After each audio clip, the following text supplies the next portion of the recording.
Muito bem, meus amigos, estamos já na lição de número 12 dessa nossa série aqui dentro do assunto da lição da Escola Sabatina, Vida, Morte e Ressurreição.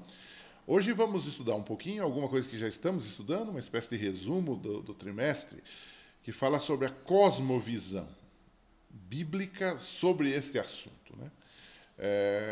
Nós sabemos que no tempo do fim, no finalzinho de todas as coisas, haverá duas grandes, digamos, globalizações, ou dois grandes blocos, né? O da verdade e o do erro, né? Do erro simbolizado em Apocalipse 13, da união da primeira besta com a segunda besta, e o da verdade em Apocalipse 14, que fala dos que guardam os mandamentos de Deus e têm a fé em Jesus. E nesta guerra entre o bem e o mal, no tempo do fim, nesse grande conflito em suas cenas finais, derradeiras, a gente precisa entender que há alguns assuntos que são assuntos bastante centrais. O tempo não nos permite a gente discutir aqui, mas eu vou colocar apenas para você entender. O primeiro é a questão da imortalidade da alma, que é o assunto que estamos discutindo em todo esse trimestre, né? Se supõe que o homem, quando morre, o ser humano, quando morre, vai para o céu, para o inferno, coisa parecida, e continua vivendo. No entanto, a Bíblia é contrária a isto, porque essa teoria da imortalidade da alma invalida outros temas bíblicos, como, por exemplo, a doutrina da salvação, a doutrina do juízo e etc. Né? E, de outro lado, também a questão, nós adventistas advogamos, a questão do dia de repouso. Não apenas um dia de 24 horas, uma controvérsia entre sábado e domingo. Não. Mais do que isto, é uma questão até ideológica, filosófica e prática da questão da guarda do sábado. O sábado é um dia colocado para identificar quem é o Criador, e ao guardá-lo estamos honrando a Deus. Não é apenas uma questão de parar, é uma questão de honra, é uma questão de adoração, é um assunto um pouco mais profundo do que a análise superficial que muitas vezes as pessoas fazem, né? Agora, deixando isso de lado, nós precisamos conhecer, então, qual é a verdade nesses assuntos, especialmente no assunto desse trimestre, que é o assunto da imortalidade versus mortalidade da alma, né? O que a Bíblia ensina sobre isso? Então, a primeira coisa que nós temos que fazer é dar uma olhada como a Bíblia vê, qual é a cosmovisão, né, a visão geral da Bíblia sobre esse assunto. Então, nós temos que olhar primeiro no modelo pregado pela Bíblia da constituição do ser humano. Se você contrastar o modelo grego com o modelo bíblico, há uma grande diferença. O modelo grego fala de um dualismo entre corpo e alma, ou seja, o corpo, a alma pode se desprender do corpo e ficar rodando por aí. Qual é o modelo bíblico nesse caso? É o contrário. Ou seja, na Bíblia, tudo faz parte de um todo. O sentido bíblico é um sentido holístico ou universal. Na Bíblia, o ser humano é um ser humano total. Ou seja, Jesus, no texto bíblico de Lucas, o texto é simples, mas ele mostra esta sequência, perceba. Diz assim o texto: Jesus ia crescendo, quando menino, né, em sabedoria, está falando aqui da mente, em estatura, ele está falando do físico, e graça diante de Deus, aqui o sentido é espiritual, e dos homens, no sentido social. Então você tem aqui um ser humano completo, Lucas 2,52. Jesus crescia fisicamente, corpo, crescia espiritualmente, Jesus crescia socialmente.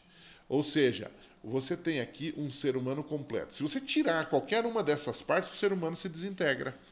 Ou seja, não é essa questão dos gregos, que tinham essa separação tranquila. Ah, morreu, o corpo vai para a sepultura, mas a alma fica vivendo por aí. Então, o cristianismo tomou erroneamente essa ideia dualista do mundo grego e aplicou e tentou achar passagens bíblicas que se coadunassem, que confirmassem essas teorias gregas, né? Então, a própria ordem de missão que Jesus deu, só para a gente entender, ela envolve uma pessoa integral, né? Ela, em Mateus 4,23, Jesus fala disso e ele coloca ali ensino, né? devemos ensinar, devemos pregar, que é o aspecto espiritual, e curar, que é o aspecto físico ou corporal. Então, na ordem de Jesus de ir, pregar, curar, né, é a explicação para a constituição de um ser humano integral, fisicamente, mentalmente, espiritualmente, socialmente. O ser humano deve ser um ser completo, né? Então, você teve essa visão. Agora, analisando um pouquinho a questão do corpo, né, que é o segundo tópico da lição dessa semana, né? Para o dualismo grego, o corpo, como nós já dissemos, era mortal e a alma era imortal. Eles faziam uma separação. No conceito bíblico, o corpo foi criado perfeito, mas foi infectado pelo pecado e é mortal. Ezequiel 18:4 fala dessa questão, né? A alma que pecar, essa morrerá. Ou seja, o todo do ser humano pode morrer. Contudo, nós entendemos também que, pela graça, o corpo pode ser a morada do Espírito Santo. Veja que é um contraste aí, né? 1 Coríntios 6, 19 e 20 fala de que o nosso corpo é o santuário do Espírito Santo que habita em nós. Então isso indica que nós precisamos honrar a Deus com o nosso corpo, com o que comemos, com o que bebemos, com o que fazemos com esse corpo. Porque isso honra, isso glorifica a Deus. E isso é uma prova de que o Espírito Santo habita em nós. Devemos cuidar da nossa saúde física, da nossa saúde mental, da nossa saúde espiritual. Então não há uma separação na Bíblia entre corpo e alma, ou entre corpo e a mente, entre o corpo e o espiritual. É um todo, ou seja, o pecado afetou o ser humano como um todo, a morte afetou como um todo, mas a ressurreição também afetará como um todo. E nós seremos reconstituídos agora perfeitos, como foi Adão e Eva antes do pecado, na ressurreição. Ok? Falando também agora um terceiro tópico, nós falamos do corpo, mas tem que falar um pouquinho da mente, né? Na Bíblia, o coração, a palavra coração, é a sede da nossa razão. Na nossa mentalidade ocidental aqui, o coração é a sede das emoções, então tem aquela flechinha quando se fala de amor, de romantismo. No sentido bíblico, o coração é a sede da nossa razão, né? Jesus mesmo disse, olha, do coração procedem os maus desígnios. Não é exatamente do coração, é da mente, é dos pensamentos, é da razão, é das nossas decisões, né? Jesus disse, são os maus pensamentos, as imoralidades sexuais, os roubos, os homicídios, né? As maldades, o engano, a devassidão, a inveja, a calúnia, a arrogância e a insensatez. Marcos 7, 21 e 22. Então, o que nós entendemos? É que esse coração, ou essa mente, ela precisa ser transformada pela graça de Deus, para que isso seja renovado e nos torne cada vez mais semelhantes a Jesus, até que atinjamos o céu, até que cheguemos lá, né? Agora, vem uma terceira questão. Nós falamos de corpo, nós falamos de mente, e nós temos que falar de espírito. O que quer dizer essa palavra espírito na Bíblia, né?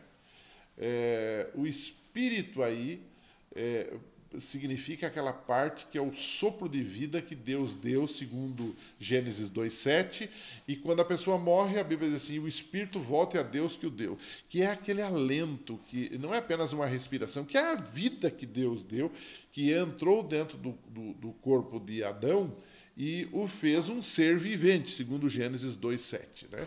E isso pode indicar também o aspecto espiritual do ser humano, essa busca de Deus. Esse seria o espírito. Isso não quer dizer que quando a pessoa morre, esse espírito fica vagando por aí, reencarnando em alguém. Não, não. É apenas o fôlego de vida que Deus dá aos homens. Aos homens, dá aos animais também, e que ele vai devolver quando nós passarmos pela ressurreição por ocasião da segunda vinda de Cristo, né? E também isso indica uma outra coisa. Quando falamos de espírito, o Espírito Santo, que é a terceira pessoa da divindade, também tem que tomar posse da nossa vida para nos orientar, para nos guiar, não é? Ele nos conduz na experiência da salvação. Então, há uma sincronia entre o nosso espírito, ou seja, esse dom de Deus, de vida que está dentro de nós, que é inclinada para buscar a Deus, para servir a Deus, com o Espírito Santo que orienta esse nosso espírito para que andemos com Deus numa vida renovada, numa vida santificada, numa vida regenerada aqui nesse mundo, ok? Agora, para a gente terminar essa semana, o autor da lição colocou aí fez umas colocações muito interessantes, né? Ele colocou que qual é a diferença entre você preparar-se para a volta de Jesus e estar pronto para ela? Está na lição de quinta-feira, né? Então, ele colocou assim uma frase que me chamou a atenção, né? Na primeira, ou seja, preparar-se para a volta de Jesus, você acha que Jesus vai demorar. Na segunda, você está pronto.